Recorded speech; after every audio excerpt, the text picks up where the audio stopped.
Hey, what's good, people? It's your man CJ Williams checking in for Culturalist Theory. Today we will be ranking the 6 studio albums made together by Pimp C and Bun B, better known collectively as UGK. Note, this list will not include their EPs or compilation albums and will only include full-length LPs from the Underground Kings. Be sure to like and subscribe so you don't miss a list, and hit that super thanks to keep the lights on. With that being said, sit back, relax, and enjoy the list. Number 6, UGK For Life. The final album from UGK dropped in 2009 and semi-serves as a posthumous LP. By the time this album was released, it had been almost 2 years since the death of Sweet James Jones, aka Pimp C. Bun B proclaimed that this album was meant to pay tribute to the life of his partner in rhyme with some leftover records and verses. Pimp C stands out as many of his 16s on here are on point. This album has a good amount of features, including Boosie and Webby, E40, 8Ball and MJG, Too Short, and Snoop Dogg. The single, The Game Been Good to Me, was dope, as coupled with joints like Purse Come First with Big Gip, Everybody Wanna Ball, and The Pimp and Bun with Ronald Isley. However, this album has its skips, as the posse cut used to be with E40,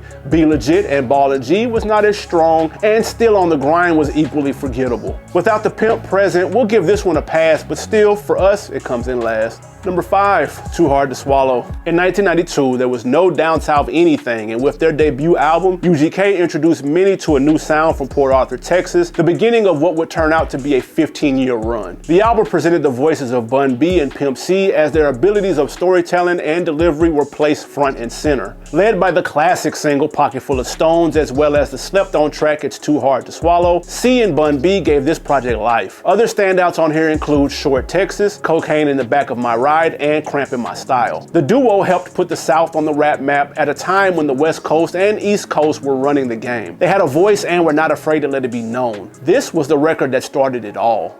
Number 4, Underground Kings. UGK dropped this album just months before the untimely death of Pimp C. Thankfully, this record stands the test of time, as it is an enjoyable project with a ton of replay value. Lead single, International Players Anthem, featuring fellow legendary duo Outkast, lived up to the hype, as Pimp C did his thing, but it was Andre 3000 who would steal the show. Did you know the original beat appeared on Project Pat's 2002's Laying the Smackdown First, and actually featured a lost Bun B verse that was never released? The song would be later flipped into what we now know as International Players Anthem. It's easy to see why the follow-up single, The Game Belongs to Me, was slept on, despite also being a banger in its own right. With 29 tracks, there's gonna be some hits and misses on this double CD, but there are way more highs than lows. On disc 1, standouts include Underground Kings, Quit Hating the South with Charlie Wilson, Heaven, and Trail Niggas Don't Die with Zero. For disc 2, check out Stop and Go with Jazzy Faye, Real Women featuring Talib Kweli and Raheem Devon, and the track Next Up with Cool G Rap and Big Daddy Kane, which uses a sample from the Juice Crew posse cut, The Symphony. With 160,000 copies sold the first week, Underground Kings eventually got the guys a gold plaque. Pimp C's unfortunate passing a few months after its release just makes this album hit a little different for fans. Before we get into the top 3 UGK albums, both Bun B and Pimp C dropped solo projects in their spare time. Bun with his Trill series, and Pimp C was able to get a few in before his passing,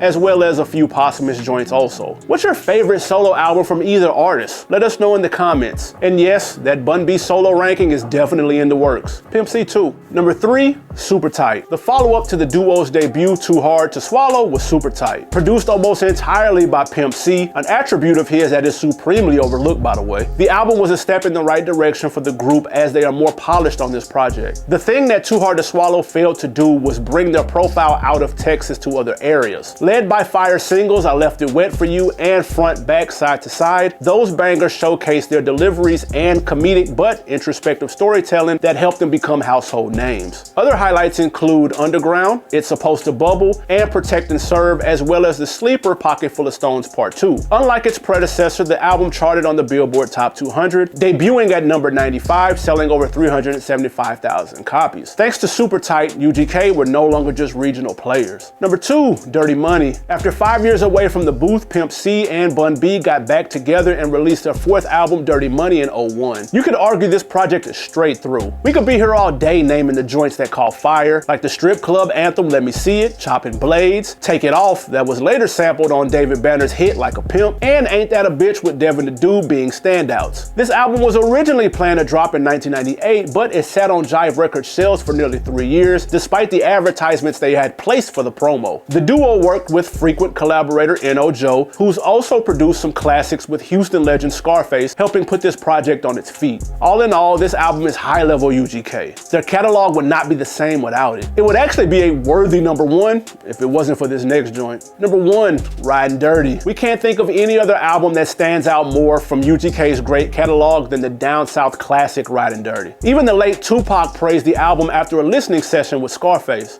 Also, Jay-Z quoted the first 2 bars from Bun B's track Touched on his famous single 99 Problems. There are so many bright spots on this record, you can forget about hitting the skip button. Fan favorites include Murder, Diamonds and Wood, Touched, and the lyrically smooth title track. Each member brings something to the table. Bun B's bars were sharp and his flow was precise, while Pimp C's A1 production and unique personality drips on the records. Despite minimal label support with no singles or videos, Riding Dirty is still the group's highest selling album. Not only is Riding Dirty a Down South staple and proper representation of the group from Port Arthur, Texas, but it's one of the greatest Down South albums of all time. That's it for our video today. Let us know, did we get it right? Also, we read all of the comments, so keep those suggestions coming. As always, we appreciate it if you hit the like button and subscribe so you don't miss a list. It's your man CJ Williams. Until the next time, I'm out.